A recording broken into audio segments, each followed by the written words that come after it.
अस्सलाम वालेकुम नाजरीन। नाजरीन, जितने भी पाकिस्तानी लोग जो बैरून मुल्क जाते हैं, ख़ास तौर पे यूरोप में और बिलखसूस जर्मनी में आते हैं, तो इनके ताल्लुकात अपने हमसायों के साथ, अपने जर्मन साथियों के साथ बहुत अच्छे हो जाते हैं। और जो ईसाई मज़हब से ताल्लुक़ रखने वाले जो पादरी हजरात भी हैं, उनसे भी हमारे ताल्लुकात बहुत अच्छे हो जाते हैं। ये उस तरह ही हमें देखते हैं जिस तरह हम इस मुल्क के शहरी हैं। ना ये मजहबी तफरीक करते हैं, प्यार और मोहब्बत से पेश आते हैं। तो मैंने सोचा कि चलें, आजकल जड़ावाला में एक सानिया हुआ है, तो उनसे अजहार हमदर्दी के लिए मैंने सोचा कि वो ज़माना भी याद कर लें कि जो 40-45 साल पहले हम रबवा में पढ़ाई करते थे, रहते थे, तो उस वक्त भी हमारे कुछ ईसाई या मसीह भाई थे जिनके साथ हमारे बड़े ताल्लुकात थे। उनकी याद आ गई, क्योंकि जब इनका हुस्न सलूक देखते हैं, इन अक़वाम का, यूरोप में रहने वाले ईसाइयों का, तो फिर हमें याद आता कि हम किस तरह का सलूक वहाँ करते हैं।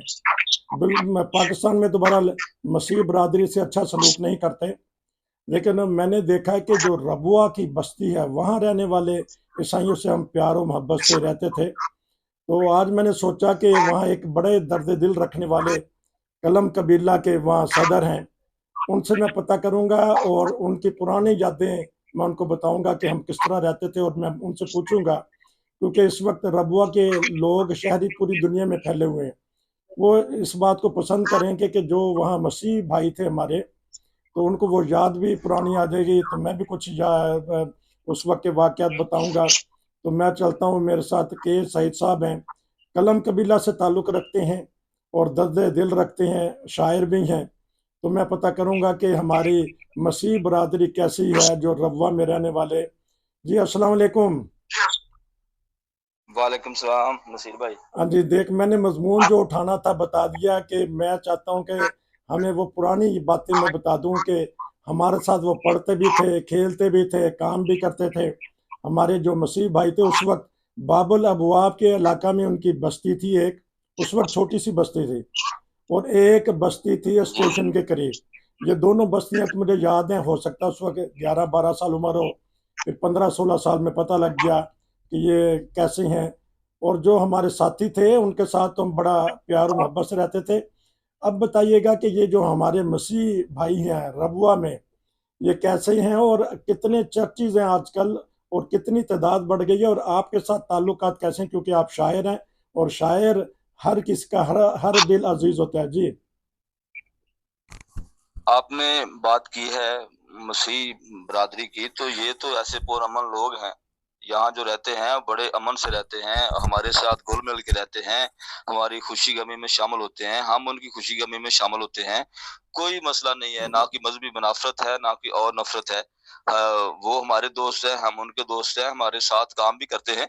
और बाज दफा नहीं करना चाहिए, बल्कि अक्सर ऐसा होता है कि एक गिलास में पानी पी लेते हैं हम। और बिल्कुल नहीं ऐसा मसला, ना हम उनसे नफरत करते हैं, ना वो हमसे करते हैं। हम गोया एक बरादरी की सूरत में इस शहर में रह रहे हैं। जी। अच्छा, बताइएगा कि उस वक़्त तो क्योंकि सारे गरीब गुरबा थे, हम भी और सारे दोस्त भी, तो इनकी कोई आबादी में से कोई ऐसे पढ़े-लिखे या कोई ऐसे ओहदे पे गए हैं, जो मिसाल दी जा सके? क्योंकि अब तो वो जो पुराने बुज़ुर्ग हैं वो तो फ़ौत हो गए होंगे। उनकी औलादों में से कोई ऐसे जिन्होंने कारोबार किया या एस्टेब्लिश हुए, या उन्होंने कोई मुल्की तौर पे कोई खिदमात अंजाम दी हैं, कोई ऐसी उस आबादी में से भी हुए हैं? नहीं, वैसे तो ईसाई बरादरी से आपको पता है कि सियासतदान भी हुए हैं, बड़े आदमी भी हुए हैं, लेकिन हमारी इस आबादी से मुझे एक का पता है। मैं चूँकि स्कूल में अरसा 12-13 साल से 14 साल से पढ़ा रहा हूँ, तो मेरा एक स्टूडेंट था उस ज़माने में, जब मैं स्कूल जॉइन किया, तो अब मैं उससे देखता हूँ वो बैंक में काम करता है, अफ़सर है वो। उसका मुझे रैंक का पता नहीं, लेकिन अफ़सर की सीट पे काम करता है वो। तो ये देखें, इन लोगों ने तरक्की कर रखी है, तरक्की की है, पढ़ ले गए अब। लेकिन बहुत से ऐसे लोग अब भी हैं जो अपना कारोबार करते हैं और जो ज़्यादा पढ़े लिखे नहीं हैं, लेकिन इसके बावजूद वो खुद कफ़ील हैं, अच्छा खासा कमा लेते हैं, और उनकी जो ज़रूरत है वो खुद पूरी करते हैं। हाँ, जी। देखने में आया कि नॉर्मल इसमें कोई भीख नहीं माँगते, ये मेहनत कर लेते हैं, मज़दूरी कर लेते हैं, हर किस्म का काम कर लेंगे, लेकिन मैं कम ही देखा है कि किसी ईसाई या मसीह ने भीख मांगी हो। नहीं, भीख नहीं माँगते। नहीं। ये भीख बिल्कुल नहीं माँगते, हर तरह की मेहनत मज़दूरी करते हैं, ये बात ठीक कही आपने। जी। लेकिन भीख नहीं माँगते, अपनी ज़रूरत खुद पूरी करते हैं। जैसे मैंने बताया है कि हमारे बाज़ार में ये मुख्तलिफ़ रेहड़ियों के ऊपर सब्जियाँ वग़ैरह बेचते हैं, बाज़ फ्रूट बेचते हैं और तिजारत में बड़ा अमल दखल है इनका। हमारे शहर की जो रोज़मर्रा तिजारत है, अच्छा। जैसे फ्रूट की दुकानें हैं, जैसे सब्ज़ी की दुकानें हैं, तो बड़ी दुकानें इनकी हैं। यानी अगर 10 दुकानें हैं, तो 7 दुकानें इन लोगों की हैं। अच्छा। इसलिए ये बात हो नहीं सकती भीख माँगी ये। बड़ी बहुत ज़बरदस्त आपने बात बता दी कि अब इस वक़्त पूरी दुनिया में जो हमारे रबवा के रहने वाले हैं और पाकिस्तानी हैं, वो खुश होंगे कि आज जो आपने देखा है, तज्ज़िया किया है कि बहुत सारे लोग अब कारोबार करते हैं और फल-फ्रूट की रेहड़ी लगा के मेहनत मज़दूरी कर रहे हैं। अच्छा, ये बताइएगा कि इनकी जो इबादत होती है, उसमें कोई खलल डालने वाला तो नहीं? क्योंकि वहाँ है ही एक प्यार की बस्ती रबवा, और रबवा के लोग तो खुद ही कहते हैं कि अपने-अपने मज़हब पे रह के अमल किया जाए। तो कैसे हैं कि ये अपने चर्चेज़ पे आसानी से जाते हैं? देखिए, रब्वा के लोगों को जहाँ तक तल्लुक है, ये तो निहायत पुरअमन है। इनके साथ खलल का तो कोई दूर का तल्लुक भी नहीं है। ये तो अपने आप से काम रखते हैं, जो इनका अपना हुँ, तरीक़ाकार है, उसके ऊपर चल रहे हैं। हुँ। और जहाँ तक मसीह बिरादरी की इबादत के वक़्त में खलल अंदाज़ी का आपने पूछा है, तो ऐसा कोई भी मामला रबा में से कम नहीं होता कि कोई इनकी इबादत में खलल अंदाज़ हो या कि ऐसा नाखुशगवार वाक़या हो कि इनकी इबादत में हर्ज हो जाए। ऐसा कभी मैंने नहीं सुना, ना कभी हुआ है। अच्छा, क्योंकि यहाँ तो आके पता लगा है, हम चर्चेज़ में भी जाते हैं, चर्चेज़ के हाल बाज़ दफ़ा दे देते हैं कि आएँ जी आप अपनी ईद की नमाज़ पढ़ें, अपने जुम्मा पढ़ें। तो कभी वैसे चर्चेज़ वहाँ कितने हैं? मैंने अगर सवाल पहले नहीं पूछा तो फिर पूछ लेता हूँ कि वहाँ चर्चेज़ कितने हैं हमारे रबुआ में मसीह बिरादरी के? मसीह बिरादरी की 2 आबादियाँ हैं बड़ी-बड़ी, 2 आबादियाँ हैं बड़ी, एक बाब अल अबवाब में रेलवे लाइन के साथ-साथ है हुँ। और एक आबादी दारुल सदर में है इनकी, वो भी रेलवे लाइन एक तरफ है, एक तरफ सदर यादगार रोड है, उसके दरमियान इनकी आबादी है। दोनों आबादियों में इनके चर्च हैं, 2 चर्च हैं, बड़े चर्च 2 हैं, छोटे-छोटे की हों तो वो उनका मुझे पता नहीं है, लेकिन 2 बड़े चर्च हैं जो कि तहकीक से मैंने आपको बताए हैं। तो जो जड़ावाला वाक़या हुआ है, इंतहाई अफ़सोसनाक, उसका कोई रद्द-ए-अमल तो नहीं इन्होंने दिखाया? और जो भी अगर आप इन दिनों में मिले हैं, तो कोई सही रवैया रहा है इनका? अमल नहीं इन्होंने जी। कोई रद्द अमल नहीं दिखाया, जड़ावाला की जो आबादी है, कोई इन्होंने एहतजाज नहीं किया, कोई शोर नहीं किया, कोई किसी इमारत को हिलाया नहीं है। बहरहाल दिल में तो उनके अफ़सोस था।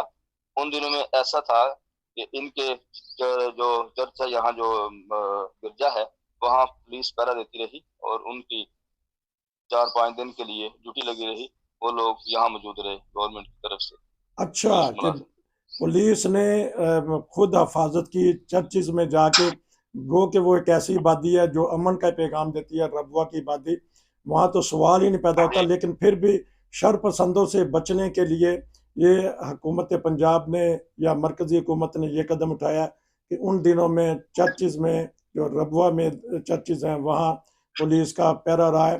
तो वैसे एक मजमूई तौर पे किस तरह के आपने तो बताया कि गमनाक तो हैं और रहेंगे, क्योंकि ये एक बहुत बड़ा सानिया हो गया। तो कभी किसी ने दर्द भरी कोई लफ़्ज़ कहा हो? कभी नहीं ऐसा हुआ कि किसी ने एहतिजाज देखिए वो मैंने बताया है इस तरह के वाक़या पर हम भी परेशान थे। हुँ, दिलख़राश वाक़या था, जिसकी जितनी मज़म्मत कीजिए कम है। तो इसकी तो गवर्नमेंट ने मज़म्मत की है, जी। कोई गवर्नमेंट तो उसके पीछे बिल्कुल नहीं है। गवर्नमेंट मज़म्मत करती रही और गवर्नमेंट ने उनका साथ दिया, हुँ। जड़ावाले में भी और यहाँ भी बड़ी नफ़री उनके चर्चेज़ पर मौजूद रही इन दिनों में।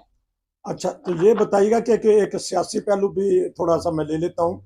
कभी ये जूस-इजलास में, एहतजाज में शामिल हुए हैं और कोई तोड़-फोड़ की है? सियासी तौर पे मैं पूछ रहा हूँ। नहीं, बाकायदा एहतजाज में शामिल तो नहीं हुए, लेकिन जो कि सियासी असर-ओ-रसूख रखते हैं, इनका वोट बैंक है, वो अच्छा। सियासी तौर पर फ़ायदा उठा लेते हैं। जिसको वोट देते हैं, एक तरफ वोट देते हैं सारे के सारे किसी और उनको फिर फ़ायदा देते हैं वो सियासतदान, जिनको ये वोट कास्ट करते हैं। तो क्योंकि एहतजाज हाँ जी, बताइएगा। बाकायदा एहतजाज नहीं किया, ना तोड़-फोड़ करते हैं। जो इनके मुतालबात होते हैं वो बहरहाल इतने गंभीर नहीं होते, माने जा सकते हैं, इसलिए तोड़-फोड़ का मौका ही नहीं आता। अच्छा, इससे अब पहले ही वो 2 चीज़ों पे बताइएगा कि ईस्टर की और क्रिसमस की ये अपनी छुट्टियाँ हैं, वो आसानी से और बड़ी खुशियों से मनाती हैं इस इलाके में हाँ, अमन में रहते हुए? बिल्कुल अमन में रहते हैं और इतनी मज़े की छुट्टियाँ मनाते हैं। ये जो इनका त्योहार होता है दिसंबर का जो ईस्टर होता है या दिसंबर में जो आता है 25 दिसंबर को, हाँ जी।